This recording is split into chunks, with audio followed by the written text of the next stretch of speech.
प्रिय मित्रों,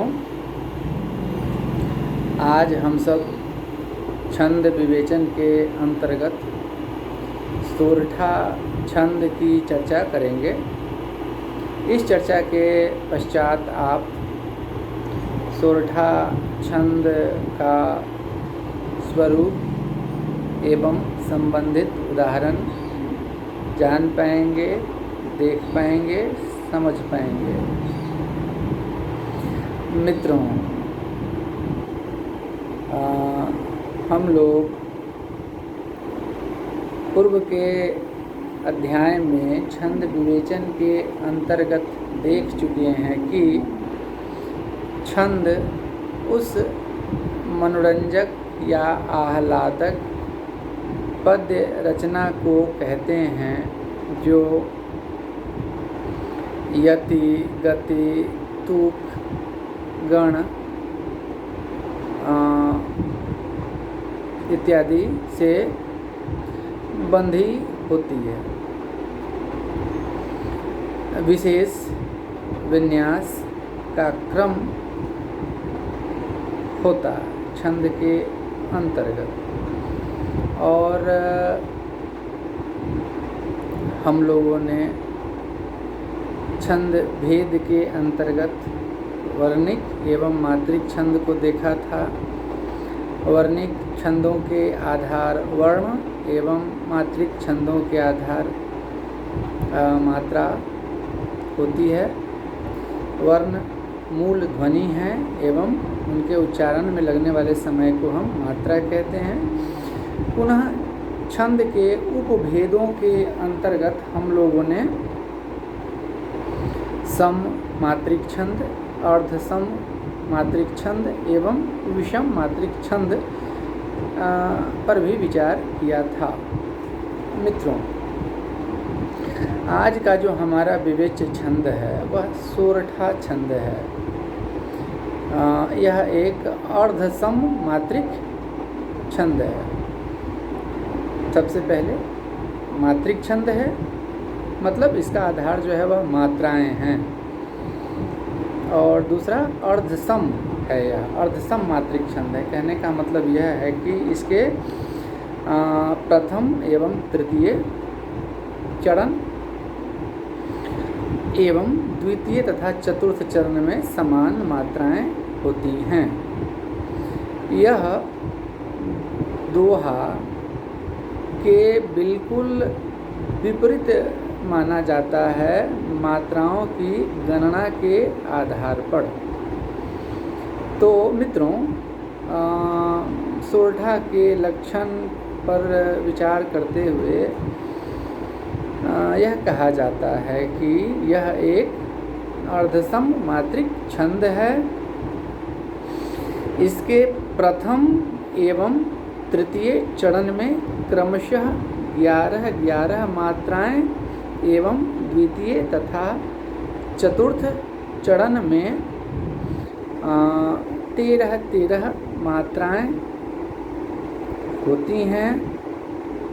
प्रथम एवं तृतीय में तुक मिलता है, द्वितीय एवं चतुर्थ में तुक का मिलना कोई ज़रूरी नहीं है, तथा जो द्वितीय एवं चतुर्थ जो चरण होते हैं, जिसे हम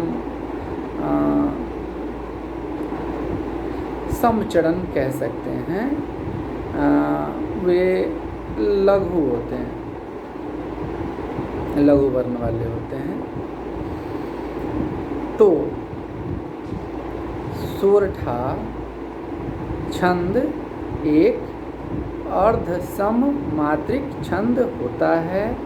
इसके प्रथम एवं तृतीय चरण में क्रमशः 11 मात्राएं एवं द्वितीय तथा चतुर्थ चरण में क्रमशः 13 मात्राएं होती हैं। प्रकृति की दृष्टि से, मात्राओं की गणना की दृष्टि से यह दोहा छंद के विपरीत माना जाता है। हम लोगों ने विचार किया था दोहा छंद के अंतर्गत। दोहा छंद के प्रथम एवं तृतीय चरण में 13 मात्राएं होती हैं एवं द्वितीय तथा चतुर्थ चरण में 11 मात्राएं होती हैं। सोरठा में ठीक उसके विपरीत प्रथम एवं तृतीय में 11 मात्राएं तथा द्वितीय एवं चतुर्थ में 13 मात्राएं होती हैं। यह एक अर्धसम मात्रिक छंद है, यह स्मरण रखने वाली बात है। अब हम लोग सोरठा छंद के 2 उदाहरण देखेंगे। जो हम लोगों का जो पहला उदाहरण है वह है, जो सुमिरत सिद्धि होई गणनायक करिवर वदन, करहूँ अनुग्रह सोई बुद्धि राशि शुभ गुण सदन। जो सुमिरत सिद्धि होई प्रथम चरण है, गणनायक करिवर वदन द्वितीय चरण है, करहूँ अनुग्रह सोई तृतीय चरण है, बुद्धि राशि शुभ गुण सदन यह चतुर्थ चरण है। जो सुमिरत सिद्धि होई एवं करहूँ अनुग्रह सोई प्रथम एवं तृतीय चरण में 11 मात्राएं हैं। गणनायक करिवर वदन बुद्धि राशि शुभ गुण सदन द्वितीय तथा चतुर्थ चरण में क्रमशः 13 मात्राएं हैं। अतः हम कह सकते हैं कि जो सुमिरत सिद्धि होई गणनायक करिवर वदन, करहूँ अनुग्रह सोई बुद्धि राशि शुभ गुण सदन यह एक सोरठा छंद का उदाहरण है। यहाँ एक सोरठा छंद की उपस्थिति है। यह काव्य रचना सोरठा छंद में रची गई है। मित्रों, दूसरा उदाहरण है हम लोगों का, वह है, कुंद इंदु समदेह उमा रमन करुणायतन, जाहि दीन पर नेह करहु कृपा मर्दन नयन। कुंद इंदु समदेह प्रथम चरण है, उमा रमन करुणायतन द्वितीय चरण है, जाहि दीन पर नेह तृतीय चरण है एवं करहु कृपा मर्दन नयन यह चतुर्थ चरण है। कुंद इंदु समदेह प्रथम चरण एवं जाहि दीन पर नेह तृतीय चरण में क्रमशः 11 मात्राएं हैं। उमा रमन करुणायतन द्वितीय चरण एवं करहु कृपा मर्दन नयन चतुर्थ चरण में क्रमशः 13 मात्राएं हैं। और इस प्रकार हम कह सकते हैं कि कुंद इंदु समदेह उमा रमन करुणायतन जाहि दीन पर नेह करहु कृपा मर्दन नयन यह रचना जो है वह सोरठा छंद में रची गई है। तो मित्रों, माफ़ करेंगे, सोरठा जो है वह एक अर्धसम मात्रिक छंद है। मात्राओं की गणना के आधार पर हम कह सकते हैं कि यह दोहा छंद के ठीक विपरीत छंद माना जाता है और इसके प्रथम एवं तृतीय यानी विषम चरण तथा द्वितीय एवं चतुर्थ सम चरण में क्रमशः प्रथम एवं तृतीय में 11 मात्राएं तथा द्वितीय एवं चतुर्थ जो सम चरण है उसमें क्रमशः 13 मात्राएं होती हैं।